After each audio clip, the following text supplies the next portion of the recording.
కొన్నిసార్లు 65 సంవత్సరాలు 70 సంవత్సరాల కూడా చిన్నపిల్లలను మానభంగం చేస్తూ ఉంటారు. అది పేపర్లో చదువుతుంటున్నాం మనం. వాళ్ళు డర్టీ పీపుల్, వాళ్ళకి మర్యాద ఏమని చెప్పడంలే. నీతి ప్రవర్తన కలిగిన వారికి మన టెస్ట్ మనీ బాగుండాలి, సంఘంలో క్రమమైన ఉండాలి. నీ ఎంట్రుకలు నెరిసినంత మాత్రాన 30 ఏళ్ళు నాకు 70 ఏళ్ళు తెలుసా, నువ్వు మర్యాద ఏమైందిరా అంటే ఫస్ట్ నువ్వు మర్యాద. ఏమనొస్తుండే ఒక ఆయన తిట్టిండంట.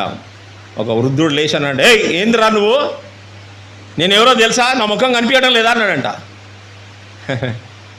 తాత నువ్వు అద్దంలో చూసుకున్నావు పొద్దున నీ ముఖం అన్నాడంట. అద్దంలో నీ ముఖము నువ్వు చూసుకున్నావు అని అడిగిండంట. ఏంటండి ప్రవర్తన, మనకు రెస్పెక్ట్ డిమాండ్తో కాదండి, మన నీతి ప్రవర్తన కలిగిన వారికి, వాక్యానుసారంగా జీవించే వారికి, దేవుని మహిమపరిచే వారికి వారిని గౌరవించడం నేర్చుకోవాలి.